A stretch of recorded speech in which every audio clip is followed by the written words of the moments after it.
آج تک امت میں یہ اجماعی عقیدہ ہے کہ اول المسلمین بھی ابو بکر صدیق ہیں، افضل البشر بعد الانبیاء بالتحقیق بھی ابو بکر صدیق ہیں رضی اللہ عنہ۔ یہ معمولی بات نہیں ہے۔ آپ غور سے ذرا، پھر میں اسے ریپیٹ کرتا ہوں دوبارہ، ذرا غور سے سمجھیں۔ نبیوں، رسولوں، پیغمبروں کے بعد پوری بشریت میں اور پوری نوع انسانی میں افضل ہیں تو ابو بکر صدیق ہیں رضی اللہ، اور وہ پوری امت میں تو افضل ہیں ہی ہیں۔ یہ افضلیت سیدنا صدیق اکبر، اولیت صدیق اکبر رضی اللہ، اس پر میں آپ سب کی توجہ تو ماشاءاللہ پہلی بڑے غور سے سن رہے ہیں۔ میں تھوڑا سا زور دینا چاہتا ہوں کہ اب میں جو بخاری شریف کی حدیث آپ کو سنانے لگا ہوں، اس حدیث شریف کو غور سے سنیں۔ زندگی بھر اگر آپ نے اس حدیث شریف کو اپنے دل پر نقش کر لیا تو ساری زندگی آپ صراط مستقیم سے ادھر ادھر نہیں ہوں گے، آپ کے عقیدے میں کبھی بھی گڑبڑ نہیں ہوگی، عقیدہ بہت مضبوط ہوگا۔ بخاری شریف کے اندر یہ حدیث شریف ہے اور بڑے غور سے سننے والی۔ حضرت سیدنا علی المرتضیٰ کرم اللہ تعالی وجہ الکریم، جب ان کا نکاح حضرت سیدہ عالم سیدہ زہرا سلام اللہ علیہ سے نکاح ہوا، حضرت خاتون جنت کا حضرت علی سے، تو حضور نے حضرت سیدنا مولا علی کرم اللہ تعالی وجہ الکریم کو پابند کر دیا تھا کہ اے علی، جب تک تمہارے نکاح میں زہرا ہیں تم دوسرا نکاح نہیں کر سکتے، دوسری شادی، دوسرا نکاح نہیں کر سکتے۔ تو میرے نبی کریم علیہ السلام جب دنیا سے وصال فرمایا تو حضور کے وصال کے 6 مہینے بعد سیدہ عالم سیدۃ النساء فاطمۃ الزہرا رضی اللہ عنہا وسلام اللہ علیہ کا وصال ہو گیا۔ جب حضرت سیدہ زہرا پاک کا انتقال و وصال ہوا تو ان کے بعد پھر حضرت علی نے متعدد نکاح فرمائے، کیونکہ حضور نے پابند کیا تھا جب تک زہرا ہیں دوسرا نکاح نہیں کر سکتے۔ آپ کے وصال کے بعد حضرت مولا علی نے جن عورتوں سے نکاح فرمائے ان میں سے ایک بڑی صالحہ خاتون تھی، اس خاتون کا نام تھا حنفیہ، ان سے مولا علی نے نکاح فرمایا اور ان سے پھر ایک بیٹے پیدا ہوئے جن کا نام حضرت مولا علی نے رکھا محمد بن حنفیہ۔ یہ حضرت علی کے صاحبزادے ہیں، حضرت مولا علی کے نور نظر، لخت جگر، فرزند دل بند ہیں، اور یہ حضرت حنفیہ کے بطن سے پیدا ہوئے۔ کیونکہ حضرت علی کی دوسری اور بھی بیویاں تھیں نا، اس لیے ان کا نسبت جو ہے وہ ماں کی طرف کی گئی۔ یہ علی کے وہ بیٹے ہیں جو حنفیہ کے بطن سے ہیں، محمد بن حنفیہ، یہ حضرت علی کے بیٹے ہیں صاحبزادے۔ اب صحیح بخاری میں ہے کہ ایک دن گھر میں بیٹھے بیٹھے باتیں ہو رہی تھی تو محمد بن حنفیہ جو حضرت علی کے لخت جگر ہیں صاحبزادے، انہوں نے پوچھا ابا جان ایک بات تو بتائیں کہ نبی کریم علیہ السلام کی پوری امت میں سب سے افضل کون ہے؟ پوچھنے والے حضرت علی کے صاحبزادے ہیں، اور پوچھا کس سے؟ حضرت مولا علی سے، کہ حضور کی امت میں سب سے افضل کون؟ اور ریفرنس میں دوبارہ کوٹ کرتا ہوں کہ یہ بخاری شریف میں ہے، بخاری شریف میں۔ تو حضرت علی نے اس سوال کا جواب کیا دیا؟ فرمایا حضور کی امت میں سب سے افضل ہیں تو ابو بکر صدیق ہیں رضی اللہ۔ یہ کہنے والے مولا علی ہیں کہ حضور کی امت میں سب سے افضل کون ہیں؟ ابو بکر صدیق رضی۔ تو حضرت محمد بن حنفیہ نے حضرت علی سے پوچھا تو ابو بکر کے بعد پھر کون افضل ہے؟ صحیح بخاری میں ہے کہ حضرت علی پاک نے فرمایا ان کے بعد عمر فاروق اعظم افضل ہیں۔ اب محمد بن حنفیہ حضرت علی کے بیٹے کہتے ہیں میں نے سوال کا انداز ذرا بدلا، تیور بدلا، اور پوچھا کیا؟ اب تیسری مرتبہ جب سوال کہا کہ ابا جان پوری امت میں افضل ابو بکر صدیق رضی اللہ عنہ، ان کے بعد عمر فاروق اعظم، اس کے بعد آپ افضل ہیں۔ محمد بن حنفیہ کہتے ہیں اس کے بعد آپ افضل ہیں؟ تو حضرت علی نے مسکرا کے فرمایا نہیں، ابھی ایک اور رہتا ہے۔ اور یہ حدیث شریف اگر آپ نے اچھی طرح سے آج سمجھ لی تو پھر یہ جو چوں چوں کر رہے ہیں نا سیدنا صدیق کے بارے میں رضی اللہ عنہ، کبھی بھی آپ کے دل پر کسی کا کوئی اثر نہیں ہوگا، کیونکہ یہ تو بخاری شریف میں ہے روایت۔ پوچھنے والے حضرت علی پاک کے نور نظر، لخت جگر، بیٹے، جواب دینے والے مولا علی۔ فرمایا پوری امت میں افضل ابو بکر، ان کے بعد عمر۔ بیٹا کہتا ہے ابا جان اس کے بعد آپ افضل ہیں؟ فرمایا نہیں بیٹا، ابھی ایک اور رہتا ہے۔ پوچھا وہ کون ہے؟ فرمایا وہ عثمان غنی ذی النورین ہے رضی اللہ۔ نعرہ تکبیر، نعرہ رسالت، نعرہ تحقیق، نعرہ حیدری، مصطفیٰ کا ہم سفر۔ اب بخاری شریف کی شرح فتح الباری، یہ بخاری شریف کی شرح فتح الباری، اس میں لکھا ہے کہ معلوم یہ ہوا اس روایت سے کہ پوری امت میں افضل ابو بکر، ان کے بعد عمر فاروق اعظم، ان کے بعد عثمان غنی ذی النورین، اور ان کے بعد مولا علی کرم اللہ تعالی وجہ الکریم افضل ہے۔ تو یہ اولیت سیدنا صدیق اکبر اور افضلیت سیدنا صدیق اکبر رضی اللہ عنہ، اس میں یہ چند باتیں عقائد کے حوالے سے میں نے عرض کر دی۔ اب پہلی دو باتیں جو آپ کو میں نے سمجھائی ہیں کہ یہ اول المسلمین بھی ہیں، افضل البشر بعد الانبیاء بالتحقیق بھی ہیں، اس کے ساتھ تیسری بات ملا لیں تو بڑا لطف آئے گا۔ کہ سب سے پہلے کلمہ پڑھنے والا، ایمان لانے والا ابو بکر جی، اور پوری امت میں نہیں بلکہ نبیوں رسولوں پیغمبروں کے بعد پوری انسانیت میں افضل ابو بکر۔ اور تیسری بات غور سے سنیں، سب سے پہلے واقع معراج کی تصدیق کرنے والا بھی ابو بکر صدیق ہے۔ یہ دو باتیں ساتھ ساتھ ملانی پڑیں گی پھر سمجھ آئے گی۔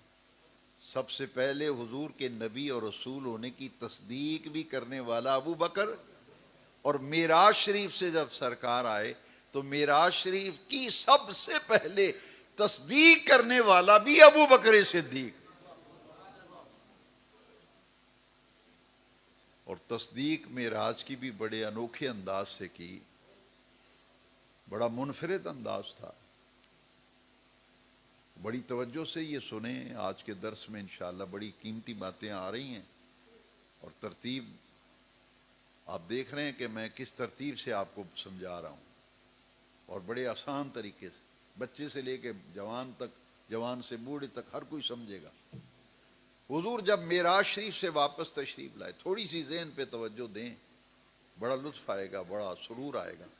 جب سرکار معراج شریف سے واپس تشریف لا رہے تھے تو سدرہ سے سرکار جب آگے بڑھے نا واپسی پہ، زمین کی طرف آ رہے تھے، سدرہ سے تھوڑا سا آگے آ پائے تو میرے آقا نے جبریل سے پوچھا کہ جبریل جب میں لوگوں کو بتاؤں گا کہ میں راتوں رات مسجد اقصی سے بھی ہو آیا، آسمانوں سے بھی آیا، تو کون مانے گا؟ کوئی نہیں مانے گا، کون تصدیق میری کرے گا؟ یہ نبی پاک نے جبریل امین سے کہا کہ میں جب لوگوں کو بتاؤں گا تو کون مانے گا، کون تصدیق کرے گا؟ تو جبریل نے جو جواب دیا نا وہ غور سے سننے والا ہے۔ جبریل امین نے عرض کی یا رسول اللہ صلی اللہ علیہ وسلم، رب نے فیصلہ فرمایا ہے معراج پہ جانے اور آنے کو کوئی مانے نہ مانے، سب سے پہلے مانے گا تو ابو بکر صدیق مانے گا۔ سانگلہ ہل والوں کتنی مزے کی بات ہے، کہنے والا بے نیاز رب، فرمانے والا بے نیاز رب۔ بے نیاز رب فرماتا ہے جبریل میرے محبوب سے کہہ دو کوئی مانے نہ مانے، واقع معراج کو سب سے پہلے مانے گا تو ابو بکر صدیق مانے گا، اور کوئی تصدیق کرے نہ کرے، سب سے پہلے جب آپ معراج سے واپس تشریف لے جائیں گے تو سب سے پہلے معراج پر جانے اور آنے کی تصدیق جو کرے گا وہ ابو بکر صدیق ہے۔ یہ تو واپسی کے سفر میں جبریل کی اور حضور کی گفتگو ہوئی نا، جب سرکار واپس تشریف لے آئے تو حضور نے صحابہ کے جھرمٹ میں فرمایا کہ میں رات مسجد اقصی گیا تھا، جبریل آئے تھے، وہ مجھے لے گئے، میں مسجد اقصی بھی گیا اور ساتوں آسمانوں کی بھی سیر کر آیا اور عالم بالا پر بھی میں سیر کر آیا۔ تو ابو جہل جو حضور کا سب سے بڑا دشمن، اسے جب پتہ چلا کہ مسلمانوں کے نبی یہ کہتے ہیں کہ میں راتوں رات مسجد اقصی سے بھی ہو آیا، آسمانوں سے بھی ہو آیا، تو اسے آگ لگ گئی۔ حضور کا دشمن جو تھا نا، اس نے کہا کہ اب میں ایک ایسا کام کروں گا زمانہ دیکھے گا۔ وہ کام کیا؟ اس نے سوچا اور سوچا، اس نے کہا کہ یہ جو دن رات جب بھی دیکھو نا، یہ ساتھ ساتھ رہتا ہے ابو بکر۔ جب بھی میں نے دیکھا یہ مسلمانوں کے نبی کے ساتھ ساتھ،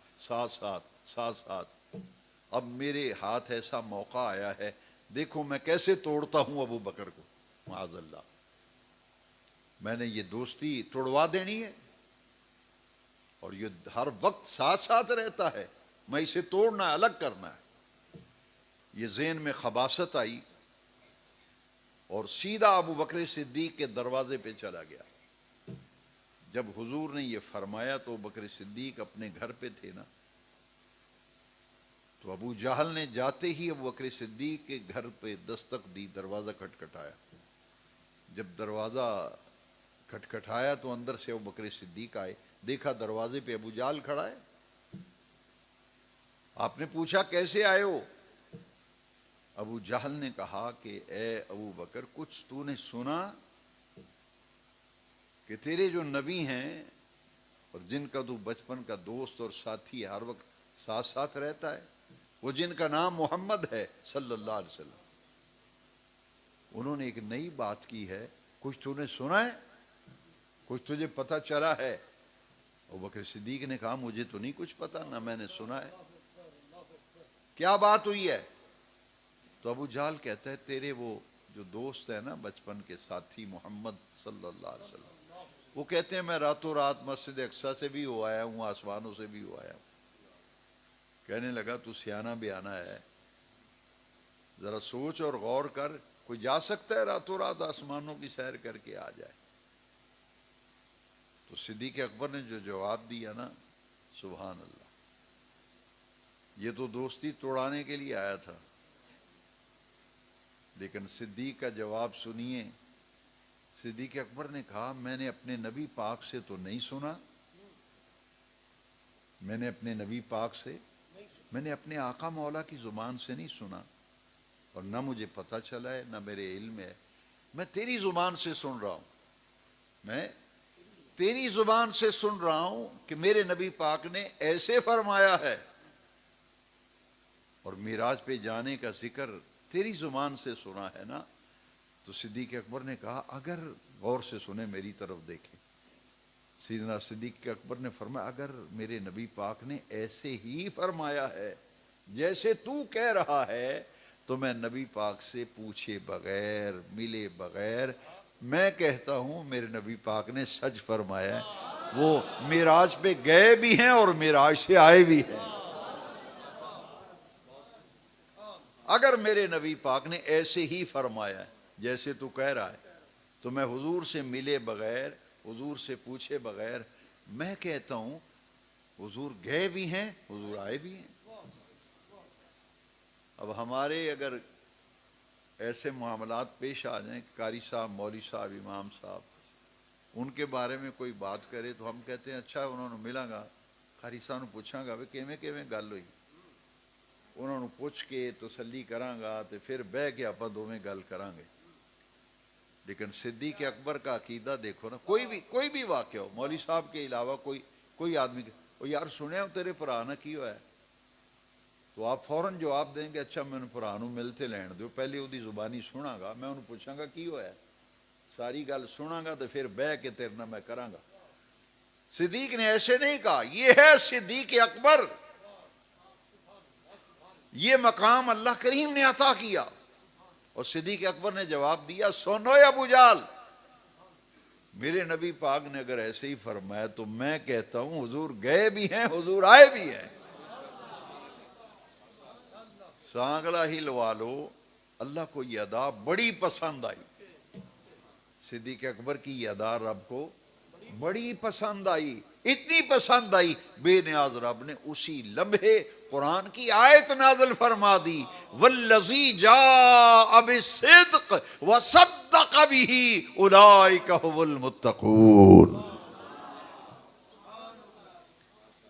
قرآن و حدیث کی باتیں سننے کی یار عادت ڈالو، قصے کہانی سے جان چھڑاؤ، ایمان سے بتاؤ لطف نہیں آیا کہ ادھر واقع معراج کی تصدیق کی ہے، ادھر قرآن کی آیت آ گئی؟ تو پھر سوچنا یار ابو بکر کا مقام کیا ہے۔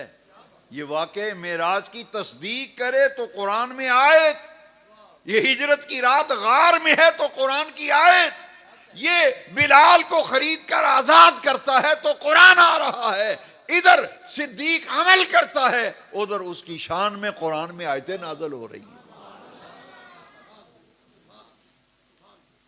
امت میں افضل ایسے ہی نہیں بن گئے۔ حضور کی قبر کے ساتھ ابو بکر قبر میں آغوش میں آرام فرما، یہ وہ ابو بکر ہے، ادھر عمل کرتا ہے، ادھر قرآن کی آیتیں نازل ہو رہی ہیں۔ اور اللہ کریم نے جو فرمایا نا، والذی جاء بالصدق وصدق به، والذی جاء بالصدق، وہ ذات جو سچائی لے کر آئی، جو صدق لے کر آئی، وصدق به، اور وہ ذات جس نے صدق کی تصدیق کی۔ تو واقعہ معراج کی سب سے پہلے تصدیق ابو بکر نے کی، اور سب سے پہلے حضور کی نبوت کی تصدیق بھی ابو بکر صدیق نے کی رضی اللہ۔ یہ ہیں ابو بکر صدیق رضی اللہ۔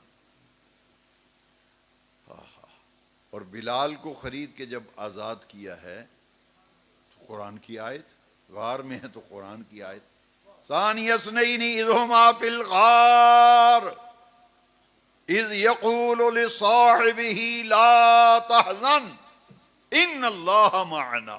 واقع معراج کی تصدیق کرے تو قرآن آئے، والذی جاء بالصدق وصدق به اولئک هم المتقون۔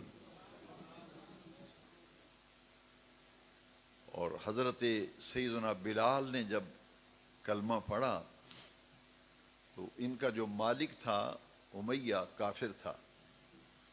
سیدنا بلال جب کلمہ پڑھتے ہیں تو ان کا مالک جو امیہ بڑی سزا دیتا ہے کلمہ پڑھنے کی، مارتا ہے، کوڑے مارتا ہے، گلے میں رسی ڈال کے مکے کی گلی میں گھسیٹتا ہے، گرم ریت پہ لٹاتا ہے، دوپہر کا وقت ہے، اوپر آسمان سے آگ برس رہی ہے، گرمی کا موسم، شدت کی سورج کی تپش، اور ادھر سے ریت کی تپش، گرم ریت پہ لٹایا ہے، پوست کی چربی پگھل گئی حضرت بلال کی، یہ کمر کی چربی پگھل گئی اس گرمی کی وجہ سے، گلی میں گھسیٹتا ہے رسہ ڈال کے، کوڑے مارتا ہے۔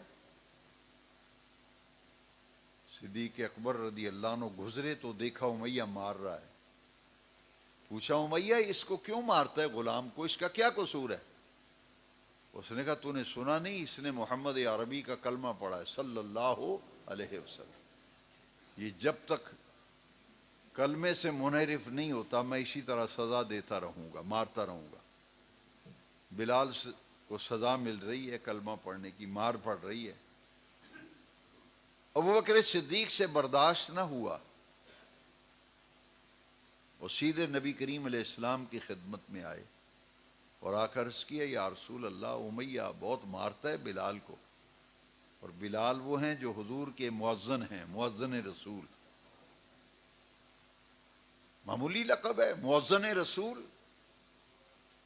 حبشیوں نسل، کالا رنگ اور چھوٹی چھوٹی آنکھیں، موٹ بڑے ہونٹ موٹے موٹے، جسم بھاری بھدا سا جسم، پاؤں پھٹے ہوئے،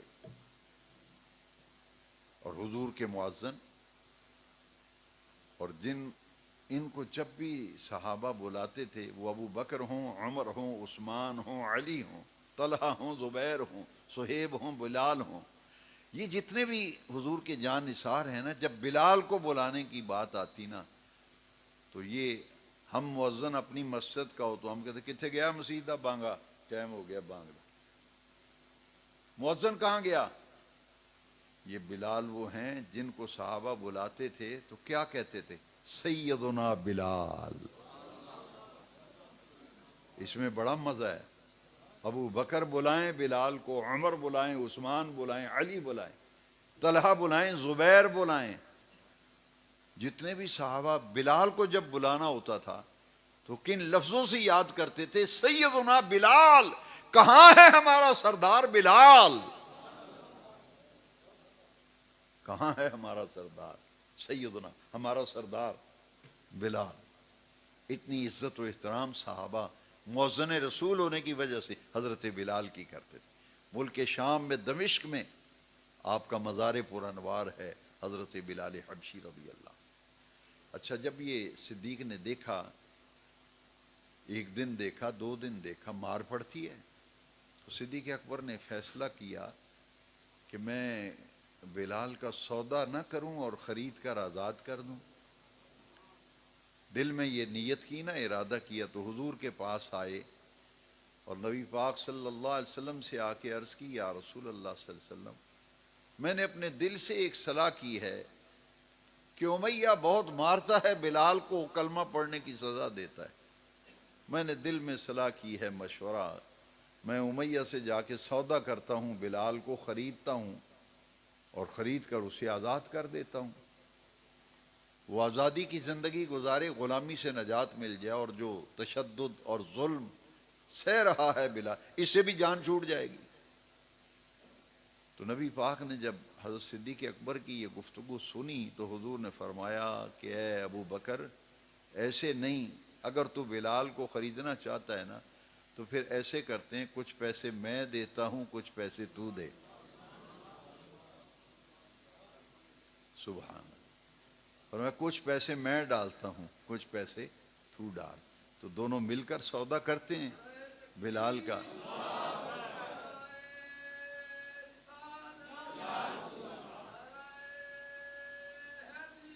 وہ حضرت سیدنا ابوبکر صدیق سے جب سرکار نے فرمایا کہ تو بلال کو خریدنا چاہتا ہے تو پھر ایسا کرتے ہیں، دونوں ملتے ہیں، کچھ پیسے میں دیتا ہوں، کچھ تو دے، تو ہم مل کر خریدتے ہیں، آزاد کرتے ہیں۔ اب صدیق اکبر نے جو سرکار سے بات کی نا، وہ پورے درس کی جان ہے۔ فضائل و مناقب صدیق میں بڑے اونچے درجے کی بات ہے، جب سرکار نے فرمایا کہ میں بھی دیتا ہوں پیسے، تو بھی دے، مل کر خریدتے ہیں۔ تو صدیق نے عرض کی، یا رسول اللہ ایک بات تو بتائیے۔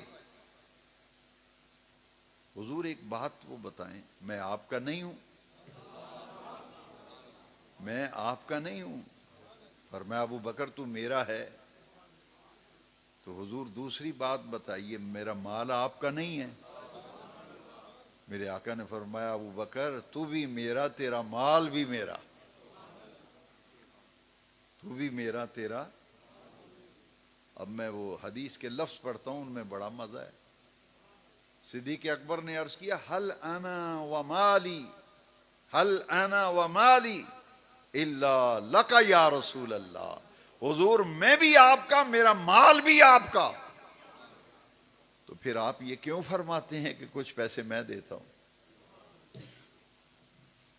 میں بات کو سمجھانے کے لیے عرض کرتا ہوں، دوست یار ہو نا، سجن، کسی ہوٹل پہ اکٹھے کھانا کھائے نا تو وہ دونوں پیسے نکالتے ہیں، وہ کہتا ہے یار میں دینا، آندہ میں دینا، ایسے ہی ہے نا۔ تو وہ جب اصرار آندہ رہن دے یار میں دینا، آندہ تو رہن دے میں دینا، تو ایک دوست پتہ کیا کہتا یار تیرے میرے پیسے دو نے، تیرے میرے پیسے دو نے، کوئی گل نہیں میں ہی دے دینا۔ صدیق نے کہا یا رسول اللہ میں آپ کا نہیں، حل انا و مالی الا لک یا رسول اللہ، حضور میں بھی آپ کا، میرا مال بھی آپ کا، تو پھر آپ یہ کیوں فرماتے ہیں کہ کچھ پیسے میں دیتا ہوں، کوئی تو دے۔ ہاں ہاں ہاں، میرے آقا خوش ہو گئے، فرمایا جاؤ صدیق خرید کے آزاد کرو۔ حضرت صدیق گئے اور امیہ سے کہا، امیہ مار رہا تھا نا کوڑے سے، اور میں او کوڑا نیچے رکھ دے، میری بات سن، میں آج بلال کا گاہک بن کے آیا ہوں، مانگ کتنے پیسے لینے ہیں؟ اب کتابوں میں آتا ہے کہ اس نے جان بوجھ کر ریٹ زیادہ لگایا۔ آپ نے کوئی کار وغیرہ ہو نا آپ کی، یا مکان دکان بیچنا چاہیں، بیچنے کا ارادہ نہ ہو آپ کا، نہ دکان نہ مکان نہ گاڑی، لیکن کسی آدمی کو مکان پسند آ جائے، دکان آ جائے، گاڑی آ جائے، وہ کہتا ہے چوئی صاحب مکان بیچنا ہے تسی، میں دا گاہک ہاں، اے دکان بیچنی جے، میں دا گاہک ہاں، اے تھوڑی گڈی مینوں بڑی سونی لگی کار، میں دا گاہک ہاں، بیچنی جے تو میں خرید لینا۔ جو سودا نہ بیچنا ہو نا، مالک کا ارادہ نہ ہو، وہ جان بوجھ کے ریٹ زیادہ لگاتا ہے، یہ چھوڑ کے چلا جائے۔ یہ دنیا کا دستور ہے، کیوں جنہیں ٹلنا نہیں، پیسے انہیں منگو کہ سودا چھڑ کے نس جائے تو میری شے بھی بچ جائے۔ امیہ نے ایک چال چلی، ریٹ زیادہ لگایا تاکہ ابو بکر خرید نہ سکے، ریٹ زیادہ سن کے سودا چھوڑ کے چلا جائے، اور میں امیہ کا ارادہ یہ تھا کہ میں بلال کو مارتا رہوں، کلمہ پڑھنے کی سزا دیتا رہوں۔ نیت میں فطور آیا، اس نے پیسے زیادہ لگائے، رقم زیادہ مانگی۔ جب صدیق اکبر نے فرمایا نا کہ بھائی کتنے پیسے لینے ہیں، اس نے ریٹ زیادہ لگا، اس نے کہا میں اتنے پیسے لوں گا۔ صدیق نے دوسری بات ہی نہیں کی، جیب میں ہاتھ ڈالا، جتنے مانگے تھے اتنے پیسے اس کے سامنے رکھ دیے۔ آپ نے فرمایا لے گن کتنے ہیں؟ اب وہ تو جب اس نے پیسے گنے تو وہ تو حیران رہ گئے، اس نے کہا وہ جننے مانگے انہیں لب گئے، جتنے مانگے اتنے مل گئے۔ اسے پھر ایک شرارت آئی ذہن میں، پھر ایک خباثت، اس نے کہا نہیں ابو بکر مجھے لکھا لگ گیا، مینوں پیسے بھی انہیں لانگا تو اس کالے رنگ دا غلام میرے کو خرید رہے ہیں، یہ دے بدلے وچ غلام بھی لانگا، غلام دے بدلے غلام بھی لینا ہے، لیکن وہ غلام وہ تیرا جڑا صحت مند چٹا گورا جوان ہے نا غلام، وہ میں لینا ہے۔ صدیق اکبر نے کہا مجھے یہ بھی منظور ہے، رقم بھی زیادہ بھری اور غلام کے بدلے میں غلام بھی دے دیا۔ جب یہ سودا ہو گیا تو بکر صدیق تو تاجر تھے، وپاری تھے، سوداگر، منڈی میں بڑا نام تھا، منڈی میں تیل کا مچ گیا، شور مچ گیا کہ یار ابو بکر نے اتنا مال خرچ کیا، غلام بھی دے آیا، اور چھوٹی چھوٹی آنکھیں ہیں، کالا سا رنگ ہے، بھدا جسم ہے، موٹے ہونٹ ہیں، پاؤں پھٹے ہوئے ہیں، اس کو خرید لیا۔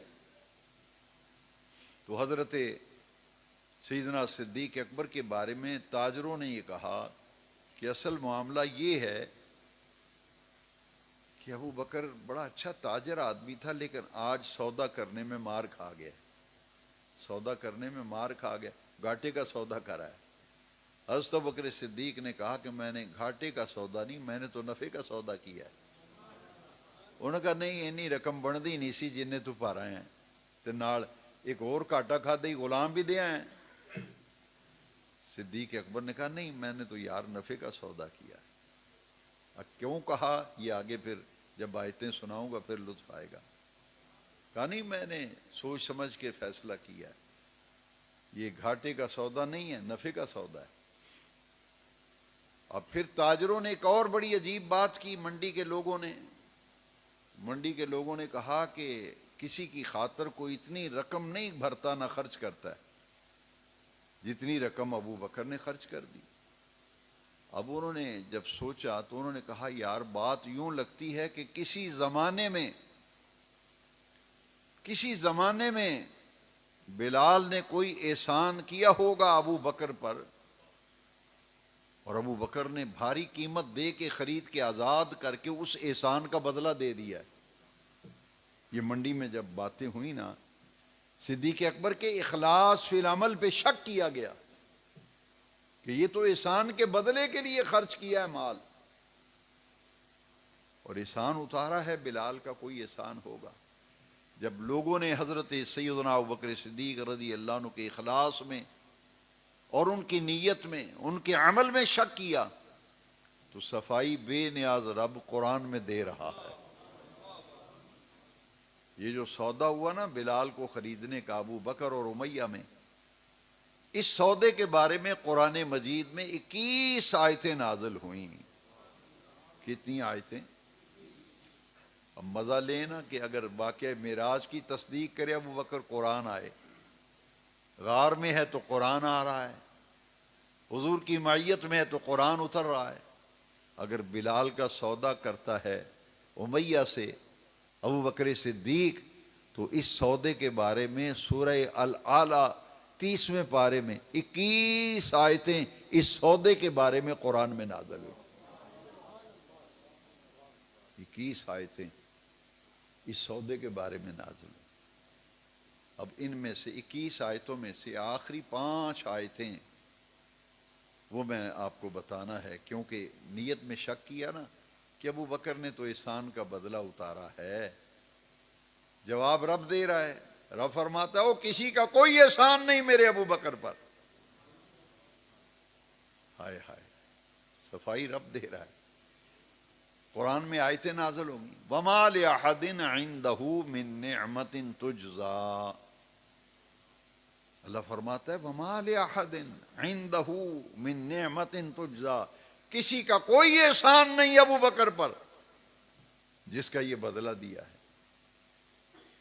تو پھر ذہن میں سوال پیدا ہوا، احسان کا بدلہ بھی نہیں دیا تو پھر اتنی بھاری رقم خرچ کیوں کی؟ غلام کے بدلے میں غلام کیوں دیا؟ جواب رب دے رہا ہے، جواب رب دے رہا ہے ابو بکر کی طرف سے۔ رب فرماتا ہے 2 وجہ ہیں مال خرچ کرنے کی اور غلام کے بدلے میں غلام دینے کی۔ کیا وجہ ہیں؟ فرمایا ایک تو یہ کہ میرا مال پاک ہو جائے، میری روزی، میری کمائی، میرا مال، میری دولت، میرا روپیہ پیسہ پاک ہو جائے، اور دوسری وجہ یہ ہے کہ میرا رب راضی ہو جائے۔ اچھا صفائی رب دے رہا ہے کہ رب فرماتا ہے 2 وجہ ہیں، تیسری وجہ ہی کوئی نہیں۔ ایک مال اس لیے خرچ کیا مال پاک ہو جائے، دوسری وجہ ہے رب راضی ہو جائے۔ لو سنو اب آیتیں سنو تو مزہ آئے گا۔ اللہ کریم فرمایا جہنم کی آگ سے وہ دور رکھا جائے گا اتقا، جو سب سے بڑا متقی ہے۔ قرآن نے ابو بکر صدیق کے لیے لفظ استعمال کیا اتقا، امت میں سب سے بڑا متقی اگر کوئی ہے تو ابو بکر صدیق۔